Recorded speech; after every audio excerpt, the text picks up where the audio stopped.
to give us a little insight on this whole thing about police relationships, communities, and how all this stacks up, especially in light of the current situation involving President Obama, as well as Professor Gates and Sgt Crowley. Major Williams, tell us a little bit about yourself and your background.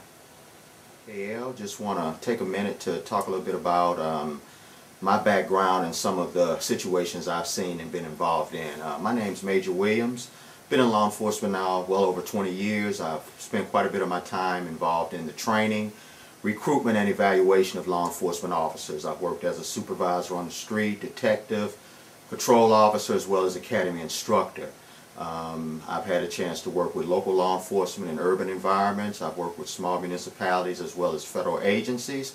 And I've trained well over 3,000 officers directly, in addition to correction officers and security officers. I enjoy what I do, and I think it brings about some meaningful change. I'll call bias policing. What is that, and how does it impact the relationships between law enforcement and the community?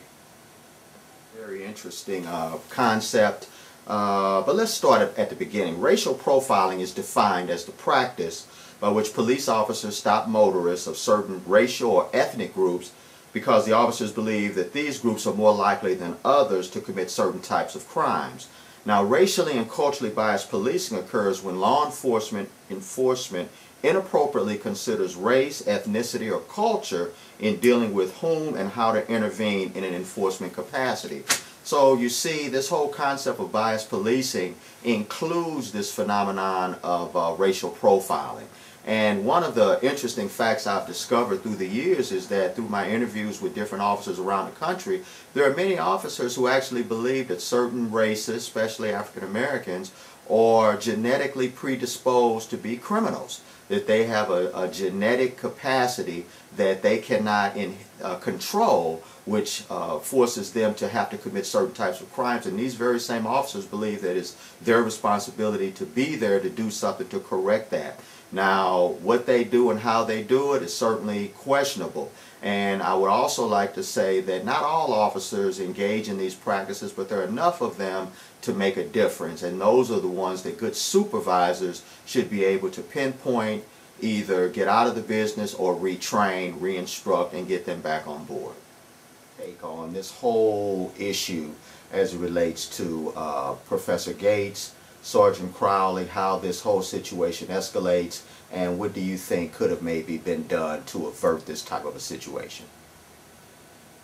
Sgt Crowley as well as Professor Gates' situation is certainly something noteworthy.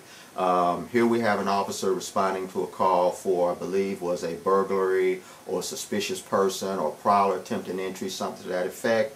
They respond, they attempt to interview or discuss the situation, find out what's going on. They're met by the professor, and at this time Professor Gates supposedly began to get irate, got loud, somewhat belligerent, if you will. And even if all that is true, the bottom line is that we live in a society where we have freedom of speech. Now, if Dr. Gates' behavior was interfering with the officer's ability to do his job, if his behavior was violent, he was attempting to hurt himself, hurt the sergeant, hurt others, well, certainly more direct action needs to be taken. But it would seem to me that once the individual is identified, they produce appropriate government ID, and I believe in this case he produced a driver's license as well as a faculty ID, identifying that he was supposed to be the one that is there, it's appropriate. Then basically at the end of that, it's the end of story. Once everything has been verified, even if he is yelling, even if he is screaming, sir, have a nice day, I hope everything works out for you, or sir, you know, there's no need to take that tone, but you have a good day, and move on. Police officers just don't have the luxury as private citizens in dealing with situations. One of the first things that are taught to police officers, especially young recruits, is that a police officer's peace cannot be disturbed. And because of that, an officer has to use special techniques and training, whether that training be tactical communication, verbal judo, or what have you, in order to overcome this. But oftentimes it's a question of ego. And the more ego a police officer shows, the less powerful they become. The less ego they show, the more powerful they become. And that's why it's important to keep that in mind. police officers' peace cannot be disturbed. I always try to look back on something that was told to me years ago when I first started this job, and that is, say what you want, but do what I say. And as long as you're following my lawful instructions, as long as you're doing the things that I've instructed you to do, it really doesn't matter to me if you're yelling or screaming. Now, if you're causing a disturbance to the point that a riot is about to break out, or inciting others to violence, or some antisocial behavior, well, yeah, we have to get involved and deal with it. But the bottom line is that a police officer's peace cannot be disturbed. About this whole issue of judgment and discretion. How does judgment and discretion fit in with law enforcement and the procedures that officers take when they interact with the community and citizens, especially when relative to a call for police? It's a cornerstone to a police officer's workload. When an officer is interacting in a situation where there's a police contact, whether that contact be an interview on the street or dealing with a potential suspect, that officer has a lot of leadway. The officer must determine exactly what he has, how he plans to enforce the law.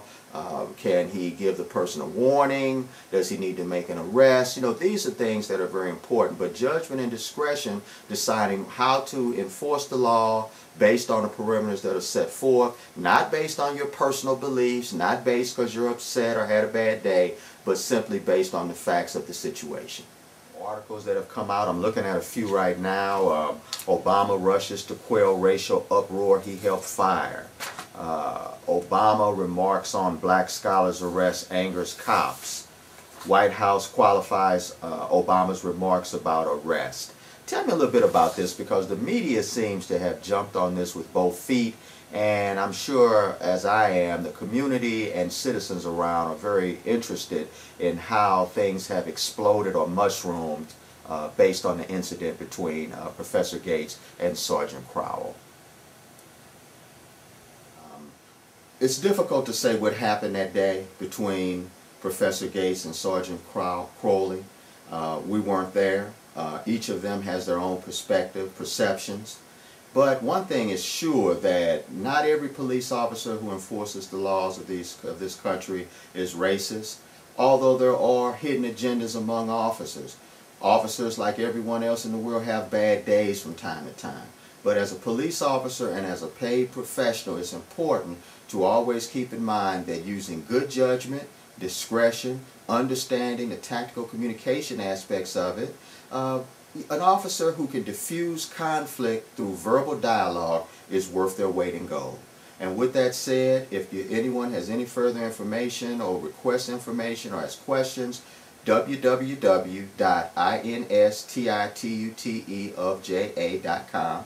That's the Institute of JA.com. We'll be more than happy to answer your questions, give you additional insight.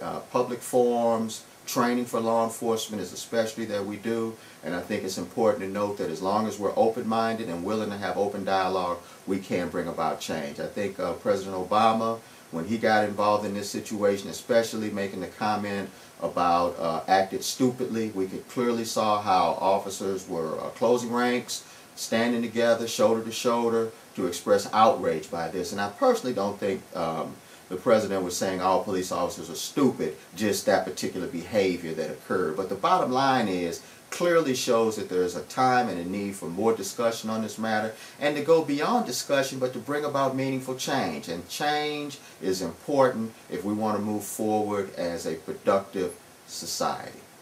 Thank you. It's Major Williams.